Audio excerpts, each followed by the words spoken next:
This Oxford professor didn't scream, didn't insult, and didn't back down. Instead, he calmly dismantled the idea that Islam is a religion of peace, quotes statistics, and one deafening silence from the crowd. Stay tuned.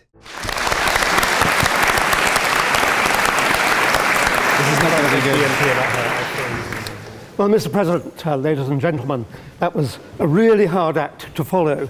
It is my duty, I think, this evening to try to respond to some of the challenges that have been put forward by the proposers, such as us not being particularly philosophical about the approach to Islam, us taking particular instances and ignoring the whole.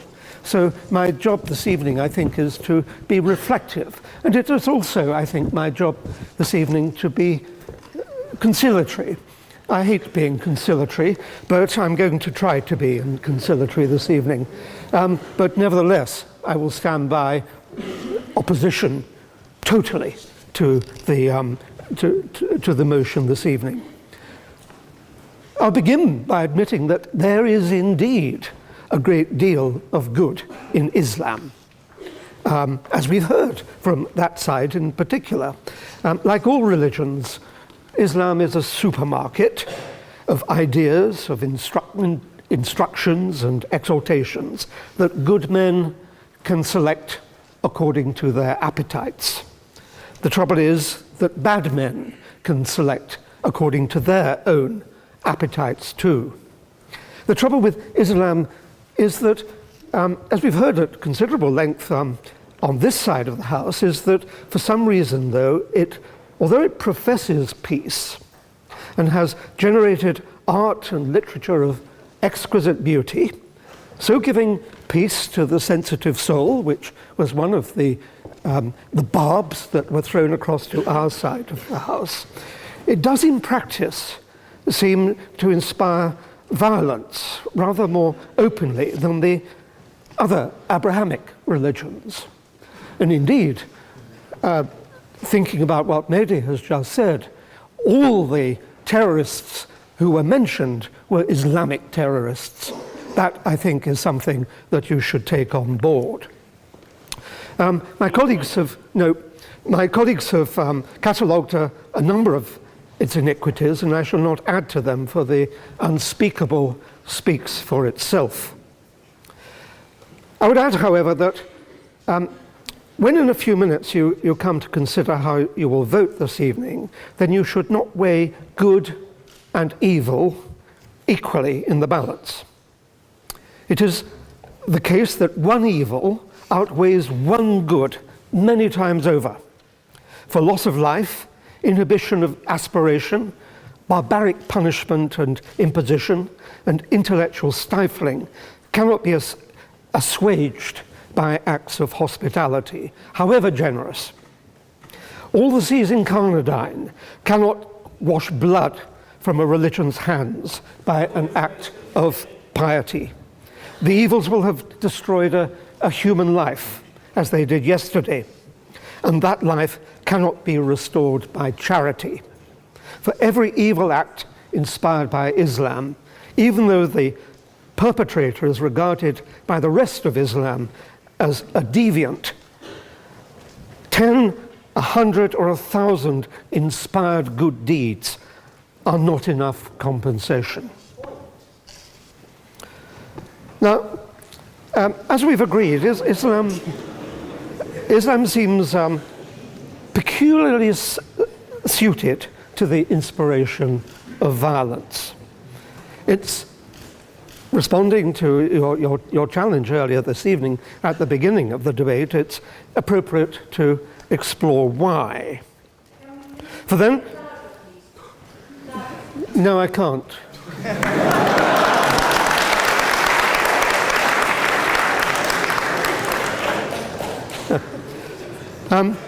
For then, we might be able to see that far from being a religion of peace, it is intrinsically and ineluctably one where the opposite of peace, whether that be violence or or other forms of peace is woven into its very fabric, what was alluded to as the golden threads of the... I'm going to interject for just a moment just to say this. Every human being has we'll call it a good inclination and an evil inclination. We are predisposed to good. We are also predisposed to evil. And some people choose the evil path. Now, when you're in a society which does not support evil, when someone chooses the evil path, then they are held accountable for it. When you have a religion that actually supports the evil, then you have a huge and dangerous problem. And that's the point he's making here. There may be a lot of good that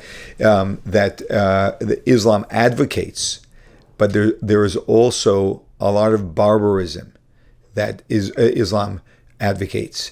And when evil people choose to follow that part of the religion, you have very dangerous societies, which is exactly what the suppressed societies, Muslim societies, look like. And closing our eyes to that is naive to say the best, but highly, highly dangerous to say the worst. And that is what we should realize. Fabric earlier today. I might interpolate here, as has been suggested by this side of the House, that by identifying the threads of evil in its fabric, a new prophet, guided by the whisperings of a latter-day Gabriel, might be able to generate a new Islam, let's call it Islam 2.0, in which the glories that the proposers have so eloquently identified this evening are dominant and unsullied. Islam 2.0 would then rightfully be regarded as a religion of peace. But tonight we have before us only Islam 1.0, and it is that version that you must base your judgment on. The West, I will, in order to be conciliatory, the West is perhaps a tiny degree responsible.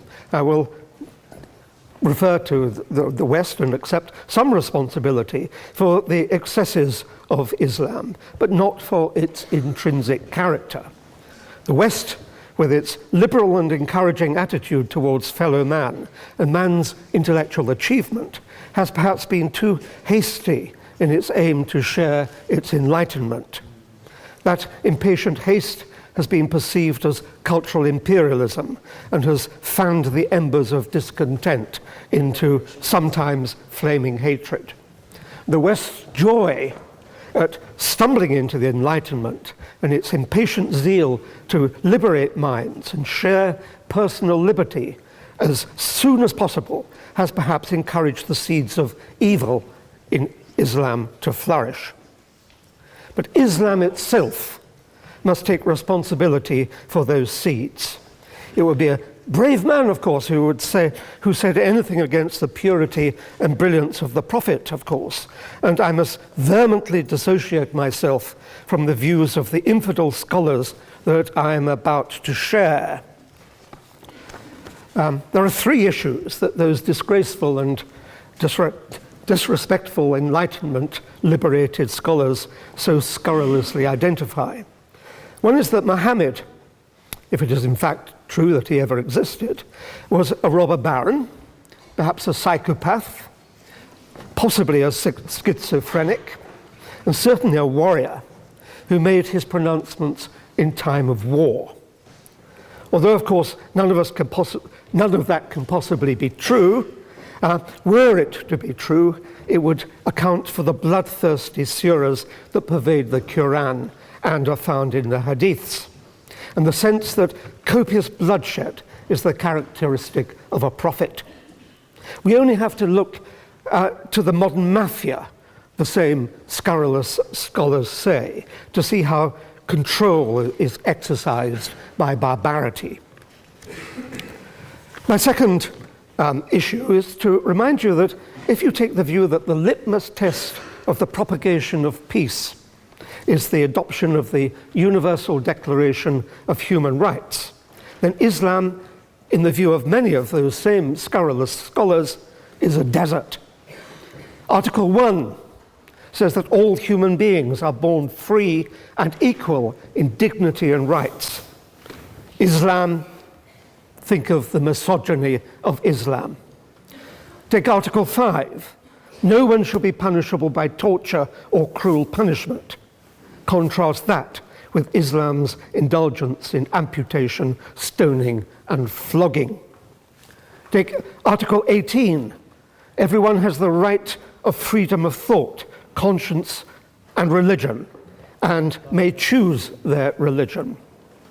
Contrast that with the punishment for apostasy in Islam, which is death. Point of information. No.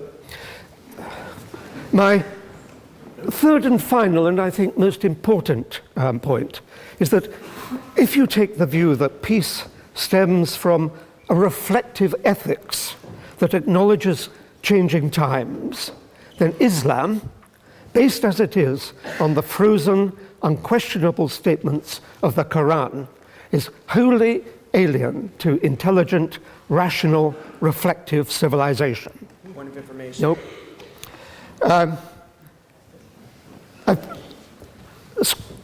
Scholars point out that that the rules of Islamic law are valid by virtue of their mere existence, not because of their rationality or their sensitivity to progress. Islam, they say, is a religion without ethics, for ethics necessarily involves the questioning of foundations, which Islam forbids. Ethics is intrinsic to good government, and good government is intrinsic to peace. Point of information. Strike away ethics, and it follows that you strike away the pursuit. Ethics as well as no peace. I'm not taking the point. Strike away ethics, and it follows that you strike away the pursuit and propagation of peace. This evening you've seen both sides of a vision of Islam. This side of the House has gladly conceded that good men will find good things in it, as good men will find anywhere. But we, through examples of the behavior that Islam inspires and often condones, and I, by seeking to show that Islam has an intrinsic fault, long for Islam 2.0. Islam 2.0, Islam's enlightenment, will have an emphasis on humanity, subtlety, harmony, and reason, and be virtuous. On that point. This evening, though, you are judging Islam 1.0, not Islam 2.0. By opposing the motion, you will be encouraging the emergence of what most of humanity really longs for, but for which does not yet exist. Please, for the sake of humanity, oppose.